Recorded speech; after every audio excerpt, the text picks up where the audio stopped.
Welcome, viewers, to our show, The Tops. This is the show where we give you our picks to the topic at hand. My name is Craig Prowse, and joining me is Mandrew Montemayor. And on today's episode, guys, we are doing, in our opinion, the movies that you should be checking out during the Halloween, the spooky season, anything that's going to be going on right at this perfect time at the end of October. So, before we get going, Andrew, how you liking your list? You pretty stoked for it? Are these movies that you think are must-sees by everybody, or are these kind of like your personal top three? Because what Andrew and I have done are picking top three movies each that we think you guys should definitely be checking out. How do you like yours so far? I like mine. I feel like we've talked about this before and we've come up with this list before, and I feel like maybe there might be one other movie I might always slide around, but I feel like these three that I have are kind of the fundamental three that I always go to whenever someone asks for a recommendation if they haven't seen all the big,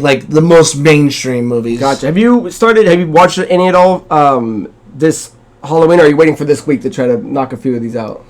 I haven't watched personally any of these. I think the only thing I've been watching lately is, I don't know why, I've been going through and rewatching Halloween. Yeah. And I guess maybe just because even the older ones, I've seen them a million times. But lately I just feel like I've been more in a mood for almost like comfort food. Yeah. Something I've seen a million times so I could just be on my phone. I don't have to pay attention. There you go.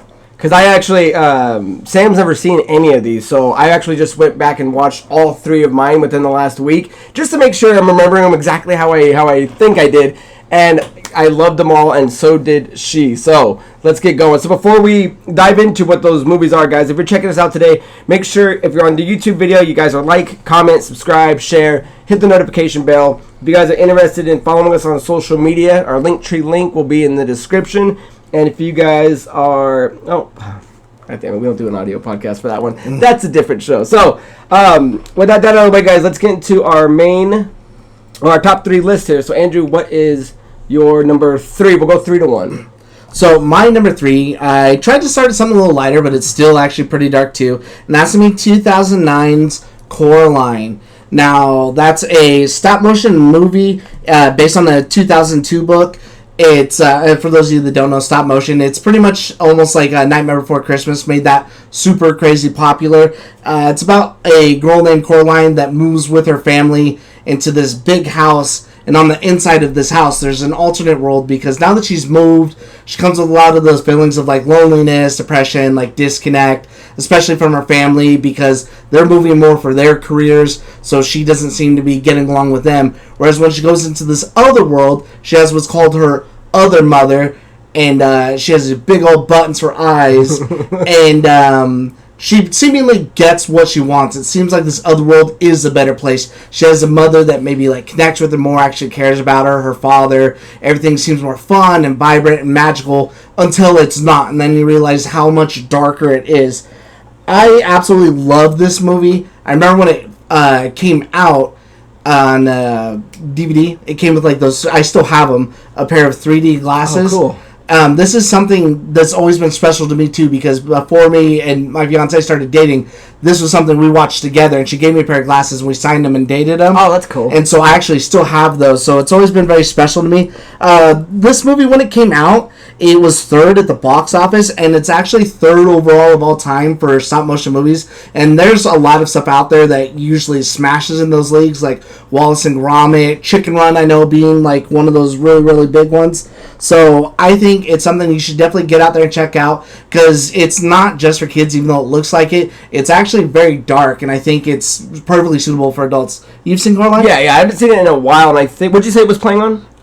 Sorry, I forgot about that. Right now it's on Tubi and Pluto, unless you want to... I mean, you can get it on Amazon or Redbox or anything else like that if you pay, I think it's $1 or something like that. Yeah. But for free, it's on Tubi and Pluto. Okay, because I thought I saw it pop up somewhere, and I was like, oh yeah, I haven't seen that in a while, and that's definitely one I definitely want to check out again. I thought it was on something else. Don't quote me on this. It might be on Disney Plus, because I looked up where to watch, and the other day I didn't realize Christina, I forgot what she was watching, but it was on Disney Plus, and I was like, why is that on there? And I forgot that they bought FX and all those studios and everything. So I actually think Coraline, I think seeing it on there, I'm like, well, that's pretty dark for it being here. Why is that? Maybe it's a kids movie. I'm like, oh, that's right, they bought these studios. So maybe check Disney Plus. That might be probably where it was. Yeah, Disney Plus has a bunch of stuff on there now that's way more adult focused. Like, they have a whole nice Halloween section of like way more mature stuff, and I think that's probably where I saw it. So I don't remember what she was watching, but I think when she had backed out, I think Coraline's on there, so that would probably be the best place to watch it. Nice. My number 3, which would kind of fall into like the slasher, classic hillbilly type movie, is Tucker and Dale versus Evil, which is directed by Eli Craig, released January 22nd, 2010. Had a budget of $5 million and ended up grossing around $5.7 million, distributed by Magnet Releasing. Originally, when I saw this, the trailers didn't look that good to me. So here's kind of the plot. 2 scruffy pals, backwoods vacation takes a bloody turn when ignorant college students mistake them for a pair of murderous hillbillies. So the trailer never kind of caught my eye, but 2 friends of mine, Kayleen and Denny, both said, like, you got to check this movie out. You're going to love it. So I eventually watched it, and this was quite a while back. It is hilarious. So the real premise is that these college kids are coming out to this lake to go swimming and camping, and they keep running into Tucker and Dale. And from the college kids' point of view, it looks like these guys are stalking them and like chasing them. But when you find out that these 2 guys are just like guys that like to drink beer, like to go fishing, like and dick around with each other, they just happen to be in the wrong place at the wrong time. So one of the girls gets hurt and she like knocks out, and they go to save her because she's drowning, and all the kids run away because they think that they're kidnapping them. So they take her to a cabin, and the kids are trying to rescue her, but it's like it's the accidents and like the all the stuff that happens is completely like random. So in the trailer, if you're watching this video, they're like one of the kids runs at him because he's throwing logs in like a wood chipper, and he just happens to like move to grab the next log, and the kid dives headfirst into the wood chipper and just gets eaten. So when you watch the movie and you see how all these kids kind of like fuck themselves up, it's hilarious. It's got a really good heartfelt story about these 2 guys who are just essentially at the wrong place at the wrong time. The deaths are funny. It's got great jokes. For some reason, we were kind of talking about this off camera, it was shelved for like 3 years until it was finally able to come back out. I would say if you were ever on the fence about this movie, because it, like me, the trailer maybe didn't catch your eye, definitely give it a go. You can find it right now on Peacock and on Prime Video. I think I'll check that one out, because that's one that I've always wanted to watch, but I haven't, because maybe I didn't like the trailer, and to me it kind of made me think of almost like a Shaun of the Dead kind of like vibe. It's because it's way more funny than you think it's going to be. Because the trailer, I kind of thought it was just going to be like a really B budget kind of movie, and it's not anything spectacular, but it's a lot funnier and a lot better than I ever thought. So I think you'd really enjoy it and get a good laugh out of it. My number 2 is something grander, and I think retroactively now, I think it's become a lot more popular. I don't remember it doing as well at the time, but my number 2 is going to be 2012's Cabin in the Woods. Now, this is kind of like a horror comedy, so more like a black comedy. It was meant to kind of revitalize the slashers while being a satire on horror. Now, what's crazy is the fact that we even got this movie out, because originally it was slated for a 2010 release through MGM, but through their bankruptcy it got shelved, but then it got picked back up, and it was produced by Joss Whedon, who later on to go do the Avengers. This movie actually stars Chris Hemsworth, and I don't think it was until after like the Avengers and Chris Hemsworth star power was kind of rising, they're like, hey, we have this other movie with him, let's put this out, and now that we kind of got that star power. So pretty much it's a satire on the horror, where there is a lot of funny elements to it. Essentially, these kids that are your basic, generic slasher style the people. college kids, whatever. You got the stoner, the jock, the slut. They all go out to this cabin, but then what it ends up being out is it's more, I don't want to say like an experiment, but a ritual that they have to do. So they're actually being monitored, and there's different ways that they can die. And so there's people that are watching them that are actually taking all these bets. So underneath there's all these, for example, like when they go into the basement, there's all these different things they could end up touching or messing with. There's like a book, a seashell, like a chest, and all of these different things that are interacted will summon different monsters to come slaughter them. So the people that are watching them are actually, they have like a big old bet for, is it going to be Scarecrow, the Merman, they make a big difference between zombies and zombie redneck family is like one on there too, very specific. It's, I think, a genius perfect horror movie. It's a perfect love letter for anyone who is really into it, and I think it would be really easy for someone like who's not into horror to really enjoy it too, because it is just as funny without taking away from how like scary and gruesome it is too, because there's a lot of gore and it really pays a lot of homage to a lot of classic horror films. This one is actually up right now on Peacock, and I highly recommend it. It's definitely one of my favorites. Yeah, I remember watching it and thinking it's a awesome idea, especially once you start understanding that it's almost like a case-by-case scenario. Every kid's adventure is going to be different because, like you're saying, what they touch is going to summon different monsters, and of course the end isn't nuts. I'll always remember, though, and I won't spoil anything, is the motorcycle scene. Yeah, it's one of the best scenes in that entire movie. So awesome. My number 2 pick is my zombie movie for it. It's Shaun of the Dead. Directed by Edgar Wright, released in September 24th, 2004, had a budget of $6.1 million and ended up grossing $30 million, distributed by Rogue Pictures. You can actually watch it right now on Peacock. What I love about Shaun of the Dead is that it's this great trio kind of put together with the comedy writers, the director, and the actors. When you have Simon Pegg and Nick Frost teaming up, it's always pretty funny. Like, their Paul movie is good. Hot Fuzz is good. I love this movie, and I love Hot Fuzz. Yeah, it's fantastic. And then you have Edgar Wright coming on as the director, who's worked with Simon Pegg and them in the past. So I felt like the way it was written and the way these two guys can play off of each other, because it's like a really good buddy kind of comedy in the beginning. Because, let me read real quick to catch you guys up on what it is.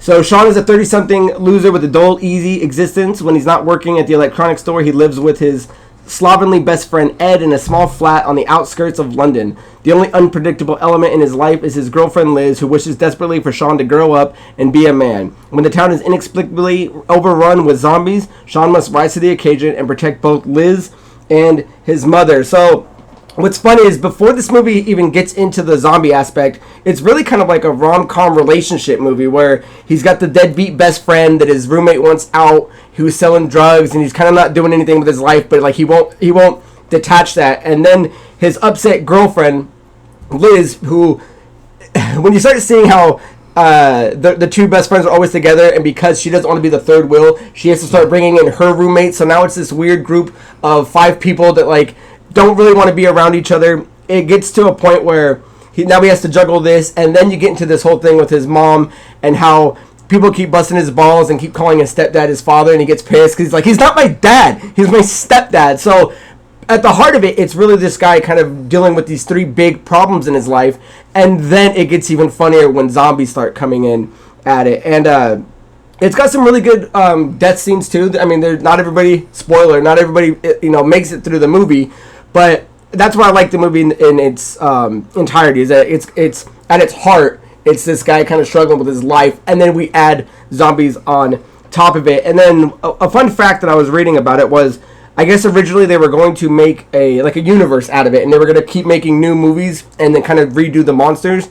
And so this one is Shaun of the Dead, which is based off of the title Dawn of the Dead, which is zombies. The next one they were going to do was From Dusk Till Shaun, which is based on From Dusk Till Dawn, which I'm assuming would have been a vampire-type movie. But I guess when they started analyzing it and looking at it, they thought it was a really good standalone movie. But I guess there's a movie poster of it in, I think it's Spider-Man Across the Universe. So I kind of want to watch that, or the multiverse. The From Dusk Till Shaun? Yeah, like a movie poster. So I want to watch that again and see it. But yeah, extremely funny and a must-watch, I would say, if you're into those actors and that type of British humor. So you like this movie, right? I absolutely love this movie. It's one of my all-time favorites. Quote it all the time. Let's pop a bite and go. And to the Winchester. Sorry, Bill. If it's something you've never seen, definitely go watch it. That's an all-time horror movie. Excellent. Yeah. What's your number 1 pick, my man? So my number 1 is actually something that's more of a cult classic that I found, I feel like maybe a little bit later in life, and that's 2009 straight to DVD that I might add, but it doesn't stop it from being amazing. It's called Trick or Treat, not Trick or Treat, Trick or Treat. So if you go to look it up, you have to be very precise with how you spell it. There's no O, otherwise it'll pull up a bunch of other stuff.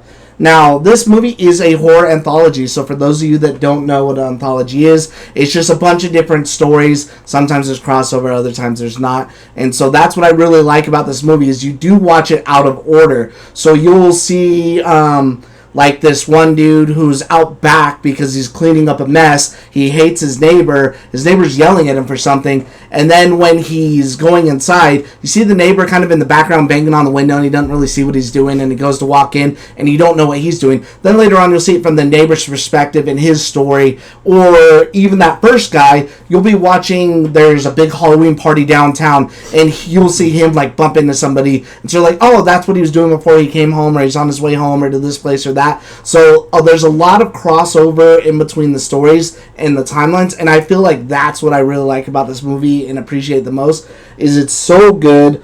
This movie actually has a lot of big names in it, like Dylan Baker, Anna Paquin, Brian Cox is in it too. So it's actually got some big hard hitters. There's 4 different stories in it, and at the base of it, there's an overall one, and that's encompassing Sam, the spirit of Halloween, who attacks people who he thinks desecrate the memory and the spirit of Halloween. And so he does do classic Halloween tropes. So like when he's going to stab this guy, he opens a chocolate bar and takes a bite, and at the end of the chocolate bar there's a razor, and so that's what a razor blade, so that's what he starts using as the knife. And so it's just got a lot of like those Halloween, what would you call that? Like check your candy for razor blade stuff? Like a classic Halloween trope or something like that, or maybe like wives' tales or something like that. Like a old myths or something like that or something, yeah. But it's got a lot of those things that kind of play into this too, and so that's what makes it really, really fun.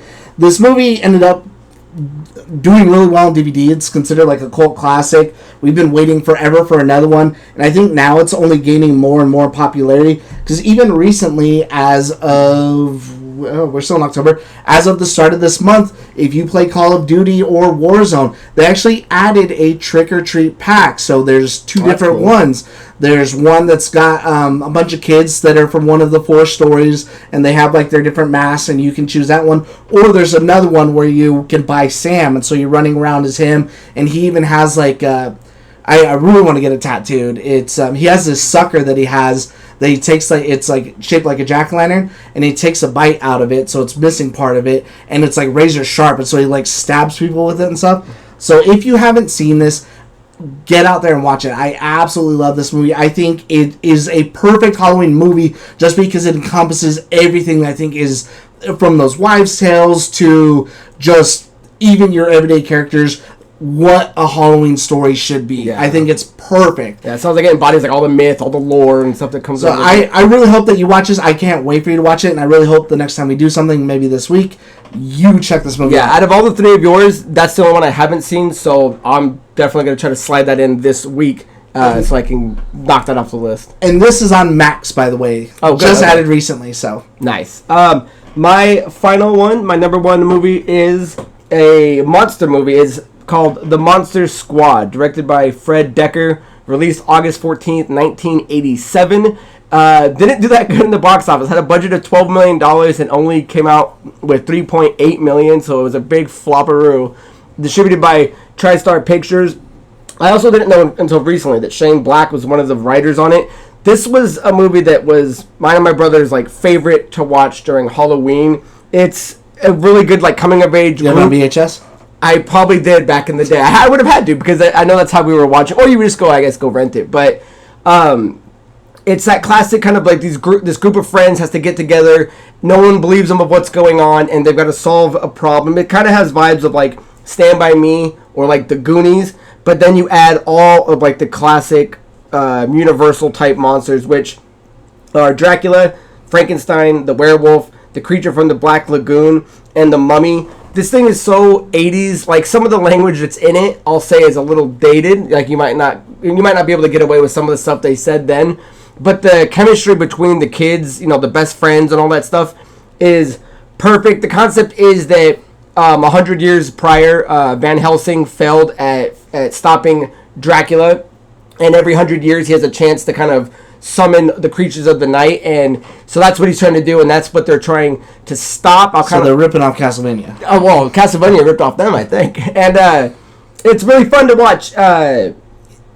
There was another thing I was reading about it where I guess Liam Neeson got paid to do a role in this movie, but it never happened. So I'm really curious of what that would have been. But if you're into like the classic monsters, it's an excellent movie, because when I was looking at the practical effects, some of the digital stuff they do looks really cheesy, but if you look at like the costume designs of like the creature from the Black Lagoon, the werewolf, the mummy, it all looks pretty good. So, and it's really about the friendship between all the kids that I love the most. So for me, I showed Sam this movie, and because I asked her what her top 3 were out of the 3 that I picked, and she actually still picked this one as the number 1 out of all of those. And I thought I've never seen this movie. I thought that was really impressive. I'd be curious. I don't know how much you would love it just because it is a little older, but when you hear classic lines like Wolfman's got nards and stuff like that, like it's definitely got that kid humor in it. So I would hope that you would like it. You can watch it on Pluto TV. Was the only place I found it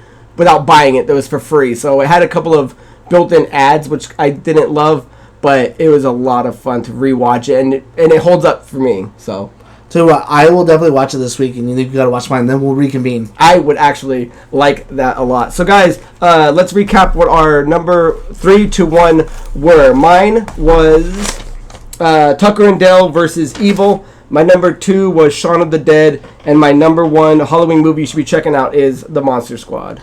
My number 3 was Coraline. Number 2 was Cabin in the Woods, and then number 1, as always for me, is Trick or Treat. Nice. So guys, that is the end of this episode of The Tops. Keep an eye out. We're going to start doing more of these so you guys can get our picks on the topic at hand, guys. So my name is Craig Prowlis. This is Mandrew Montemayor. And until next time, guys, cheers. Keep it spooky.